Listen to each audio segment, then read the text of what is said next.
Deputy speaker స్థానంలో ఉన్నటువంటి రఘురామకృష్ణరాజు గారు తన నోటికి పని చెప్పి మీడియాని జర్నలిస్టుల్ని ఇష్టారాజ్యంగా మాట్లాడటం జరిగింది. మీ కులంలో చెడబుట్టారు అంటే జర్నలిస్టు కులంలో ఆ సాయిగాడు అక్కడ బ్రోకర్ నా కొడుకు, ఓపెన్ గా చెప్తున్నా, బ్రోకర్ నా కొడుకు. రే సాయి, నీకు ఎవడ దీతో స్టార్ట్ అవుతుంది, అరెస్ట్ చేయమని సుప్రీంకోర్టు క్లియరెన్స్ ఇస్తున్నారా? నా కొడకల్లారా. గురువింద గింజ సామెత తెలుసా అని రఘురామకృష్ణరాజు గారిని నేను అడుగుతా ఉన్నా. ఒక డిప్యూటీ స్పీకర్ స్థానంలో ఉన్నటువంటి మీకు ముందు మాట్లాడే విధానం తెలీదు. ప్రజల పక్షాన ఈ రాష్ట్రంలో జరుగుతున్నటువంటి అన్యాయాలు, మీలాంటి ప్రబుద్ధులు బ్యాంకుల్ని మోసం చేసి కోట్లకి కోట్లు దోచేస్తున్నటువంటి విధానాల మీద జర్నలిస్టులు వివరంగా ప్రజలకు తెలియజెప్తా ఉంటే మీకొచ్చి నొప్పేంటని అడుగుతా ఉన్నా. మీరు చేసినటువంటి తప్పుని మీరు సరిచేసుకోకుండా ఈ ఎదురుదాడులేంటి అని నేను మాట్లాడుతా ఉన్నా. నిజంగా మీ దగ్గర ఏ తప్పు లేకపోతే సుప్రీంకోర్టు గైడ్ లైన్స్ ప్రకారంగా మరి చట్టానికి న్యాయానికి సహకరించి మీరు సుబుద్ధులు శుద్ధపూసలు అని చెప్పని నిరూపించుకోండి.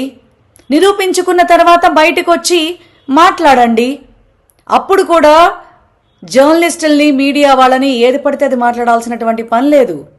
దయచేసి నిజానిజాలు తెలుసుకుని మాట్లాడండి అనే ఒక్క మాట చాలు ఎవరినైనా సరే.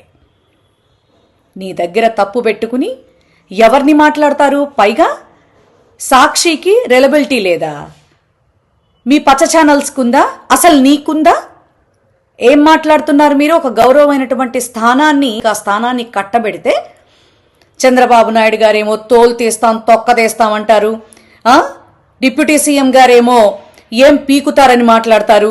మీరు చూస్తేనేమో ఇక అసలు మీ నోటి నుంచి వచ్చిన మాటలు నిజంగా వేరే ఎవరూ కూడా మాట్లాడలేరు.